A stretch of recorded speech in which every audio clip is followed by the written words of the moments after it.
Spider-Man, a character that has been around for quite a long time, spanning across numerous animated television shows, comic books and films. It's fair to say that he has made an impact. Over the course of the past 20 years, this character has had many outings over on the silver screen.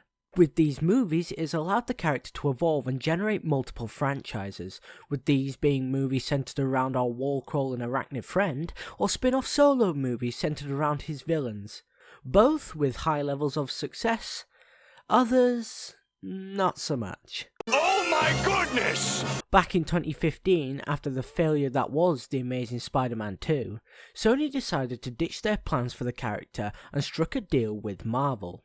Within this deal, Sony wanted Marvel's help to reboot the character, and in return Marvel were allowed to use the webhead in their upcoming projects. 1 year later, in the third Captain America movie, Captain America Civil War, the character was reintroduced, and the MCU's Spider-Man was born. Over the past 6 years, we've had what I like to call the Homecoming Trilogy. Within this trilogy, we followed a teenage Peter Parker getting the hang of what it means to be a superhero.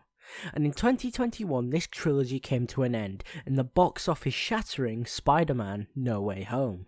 Hello, I like money. After the revelation in Spider-Man Far From Home's post-credits scene, it's fair to say the director Jon Watts had set up something pretty spectacular. But did it live up to people's expectations? Did it give us a satisfying conclusion to this trilogy? For me, I'd answer yes, and within this video you're going to find out why I think Spider-Man No Way Home is the best way to end the Homecoming Trilogy. Arguably, the best part about No Way Home was seeing 3 generations of Spider-Man on screen together. Whether you grew up with Tobey Maguire, Andrew Garfield or Tom Holland, seeing them together on screen is truly unreal. When I first saw the rumours of the 3 Spider-Men, I was in disbelief. I didn't believe in the live-action Spider-Verse, but once I began to see all the leaked images and videos of Andrew Garfield on set in 8K, it became hard not to believe that these two were in the movie. But once I saw this, a new question arose. What purpose would these 2 versions of Peter Parker have in this film?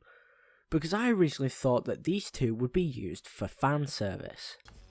Yes! Yes! Yes! Yes! Yes! Yes! Yet when I went to watch the film for the first time, my expectations were completely dismissed, because once Aunt May dies, Peter has no one to turn to, no one to relate to, as in that situation, Aunt May was there because of him. But if we take a look back at both of Andrew Garfield's and Tobey Maguire's Peter Parker, they mention Uncle Ben's death. Because he dies because of Peter's actions. Take Spider-Man from 2002. Within this film, Uncle Ben takes Peter to the library, but beknownst to him, Peter was taking part in a wrestling contest. While this contest was taking place, Uncle Ben came back to the library to pick up Peter, but unfortunately he would be murdered by Flint Marko. Once Peter saw his uncle lying on the floor, he went out and searched for the man who he thought killed him. However, in 2012's The Amazing Spider-Man, after an argument, Peter storms out of his house and his Uncle Ben goes out and searches for him. And unfortunately, he's killed again. But like in 2002's Spider-Man, this Peter Parker goes out and searches for his killer. When these 2 versions of Peter Parker are introduced to Tom's Peter, in No Way Home, they mention their experiences with grief and sorrow.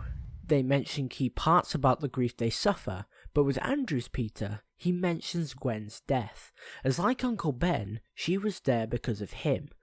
And what I love about this movie is that they build and expand on what happens to Andrew's Peter after The Amazing Spider-Man 2. Because as mentioned by him, his Spider-Man became vengeful and stopped pulling his punches.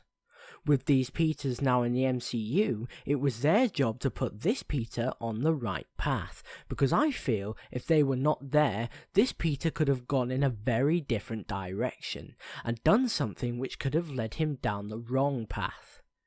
because within every scene after May was killed, Tom's Peter doesn't refer to the Goblin by name, but with Toby's Peter there, he's constantly reminding him that they've got to save them all. And later on, towards the end of the movie, while Tom's Peter is fighting the Goblin, Toby is the one to stop Tom from giving him the final blow.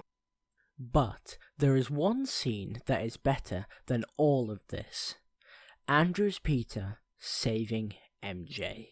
After a pumpkin bomb goes off, Boom. You looking for this? the scaffolding surrounding the Statue of Liberty collapses due to the shield being knocked off, but within this moment we are shown Andrew's Peter being given a well-deserved redemption.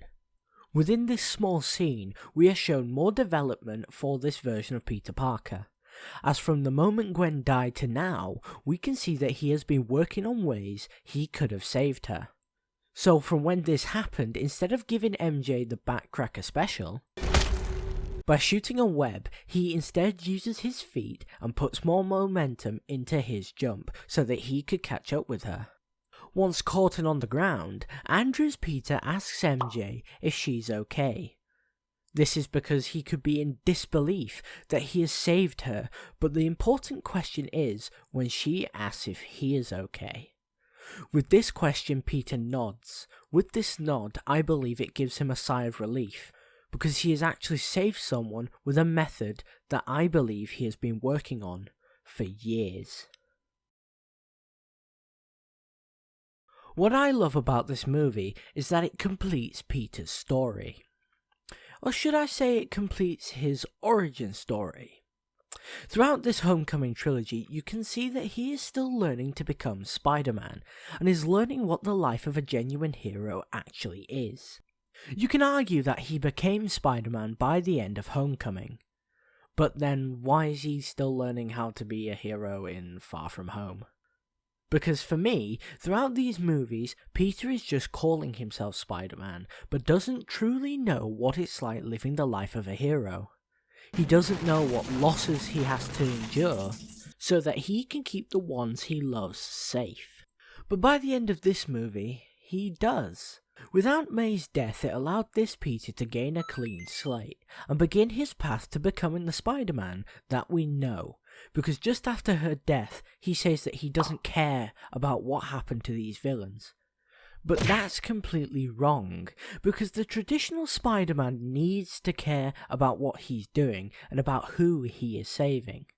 And that's what I love about this movie, and the message behind it, because I believe that this movie tries to show us as an audience that losing people is what makes us grow and evolve into the people/person that we need to be.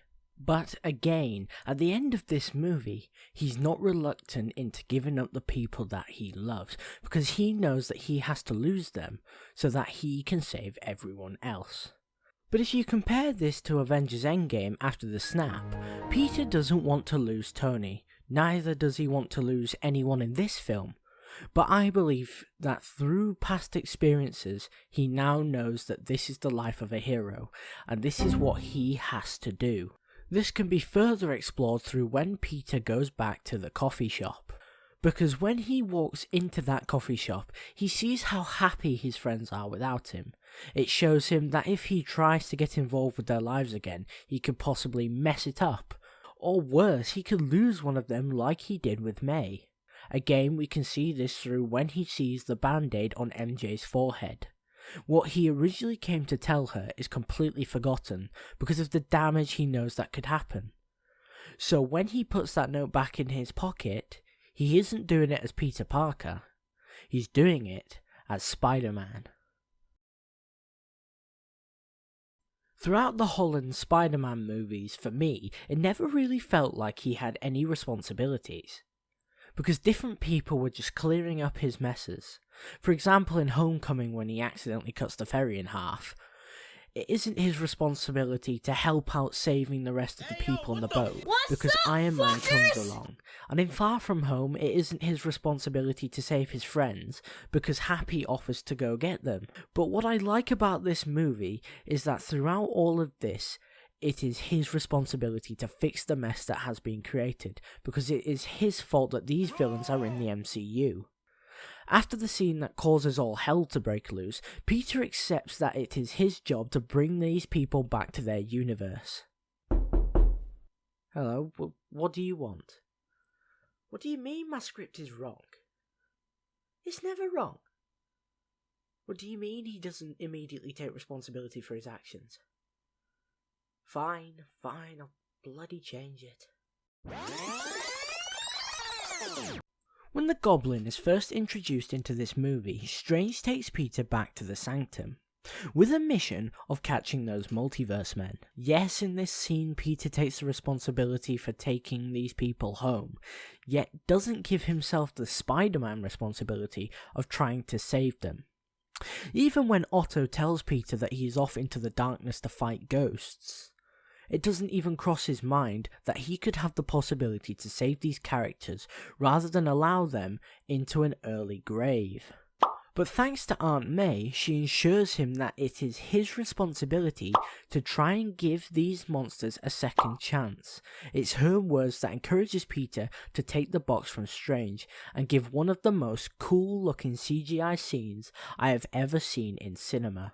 But even before she dies, she gives him the fatal message of with great power, there also comes great responsibility. With these words and that message, it allows Peter to do what is right, and to do what Spider-Man needs to do. When I went to see this movie in December of 2021, I had high expectations, and let's just say this movie didn't disappoint. From the visuals to the cinematography, my hype level was through the roof. To see this version of Peter Parker have real stakes and consequences for his actions was really thrilling and exciting. Seeing all those old villains back in their roles felt surreal and like they had never left. Well, except for the Lizard, because he was barely in the movie. I mean, come on, Sony. What's my boy ever done to you? I missed the part where that's my problem. My main point is, I feel like this movie managed to set up a perfect move for this character going forward, and I can't wait to see what Marvel and Sony have to offer within the next trilogy going forward. If you like this video, then please leave a like and consider subscribing, as it is free and you can always change your mind later. Also, if you have any suggestions on what videos I could make next, then please leave them in the comment section down below, as I would love to read them. With that all out of the way, I'll see you guys in the next video. Peace!